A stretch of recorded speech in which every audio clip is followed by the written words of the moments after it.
Hey guys, Assalamualaikum. My name is Mr. Rafash and welcome to my another video.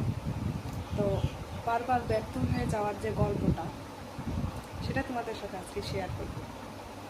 তো আমি 2024 সালের জুলাই মাসে জুলাই মাসে একটা ইউটিউব চ্যানেল ক্রিয়েট করি। তো সবার ভিডিও দেখে আমার সেই ইউটিউব চ্যানেলটা চালার খুব ইচ্ছা জাগে যে আমি ইউটিউব থেকে কিছু করব।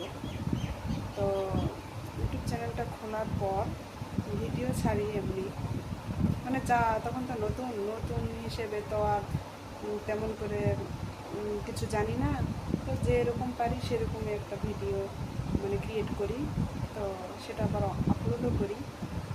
তো নিয়মটা তেমন জানা নেই যে কোন সময় ভিডিও আপলোড করতে হয় বা দিনে কয়টা আপলোড করতে হয় বা এক প্রত্যেক দিন সেই একই টাইমে ভিডিও আপলোড করতে হবে এরকমটা জানা ছিল না আমার। তো সেই হিসেবে কিন্তু আমি যখন টাইম পাই বা ভিডিওটা করার পরে এডিট করে তখনই আমি আপলোড করে দিই, এরকম ছিল।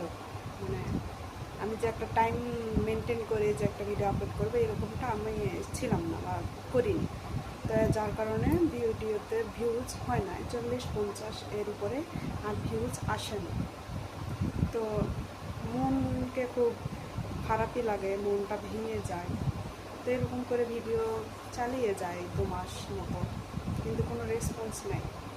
তো কী করব, খুব মন ভাঙে। সবার ভিডিও দেখি যে ভাইরাল হয়, আমার চেয়েও খারাপ ভিডিও করেও অনেকে হয়তো বা হয়েছে, সবারই ইউটিউব থেকে কিছু হয়েছে, কিন্তু আমি এত ভালো ভিডিও তার থেকে কিছু একটু ভালো করতে চাইতেছি, কিন্তু আমার ভিডিও কোনো রেসপন্স নেই।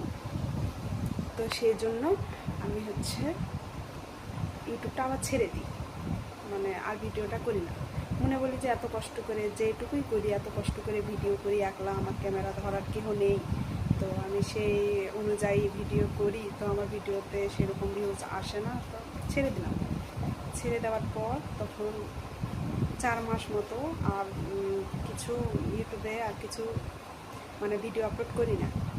তো যেতদূর ছিল ততদূরই থমকে গেছিলো। তো তখন কত এই 30 থেকে 35টা সাবস্ক্রাইবার ছিল। তো তখনই থেমে দিই, আর করি না। 4 মাস পর তখন আবার একটা ভালো ফোন হাতে পাই আমার হাজব্যান্ডের।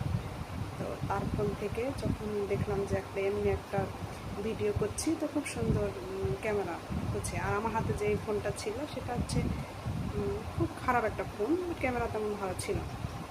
তো ভালো ফোনটা পাওয়ার পরে যখন আমি ভিডিও আবার শুরু করি, তখন সেরকম তেমন বড় ভিডিওতে, যাই হোক রিলসটাতে শর্ট ভিডিওতে যেটুকু ভিউজ হয়, লং ভিডিও আপলোড করলে সেটাতে সেরকম ভিউ আসে না। তখন আবার মন ভেঙে যায়, আবার অফ করে দিই। তখন আমি আবারও 2 মাস, 3 মাস, 4 মাস মতো আবারও ভিডিও অফ করে দিই। তারপরে আবার একদিন মনে করলাম যে কাজ, মেঘ বৃষ্টি, কাজ কাম কিছু হয় না। তখন আমার হাজব্যান্ডকে বললাম যে দেখো আমরা ভিডিও করি, চলো। আমার হাজব্যান্ড তখন আমাকে আগে থেকেই অতটা সাপোর্ট করতো না। তো আমার হাজব্যান্ড তখন আমাকে বলে যে ঠিক আছে চলো আমরা ভিডিও করি। আমার হাজব্যান্ডকে নিয়ে যখন কিছু ভিডিও করি, তখন শর্ট ভিডিওতে ভালো একটা ভিউজ পরিমাণ আসে। লং ভিডিও 2-3টা ছাড়া হয়েছিল, তো সেখানেও ভালো একটু ভালো, বেশি না, একটু ভালো আসতে থাকে ভিউজ। তো এরকম করতে করতে না, এরকম করে কাজ নেই। তো সেই হিসেবে যদি আমি ইউটিউব নিয়ে বসে থাকি তাহলে তো আমার ঘরে ভাত জুটবে না। তো যার কারণে আমার হাজব্যান্ড আবার কাজে চলে যায়, তখন আবার থমকে যায় ইউটিউব। তো থমকে যায়, আমি সেই হিসেব করে আবার মাঝখানে 9 মাস ইউটিউব বন্ধ ছিল, করি না কাজ। এখন ইনশাল্লাহ আবার আগের মতো ভিডিও আপলোড করবো। বন্ধুরা, তোমরা সাপোর্ট করবে ইনশাল্লাহ, আমি জানি তোমরা সাপোর্ট করবে। আর সবার মতো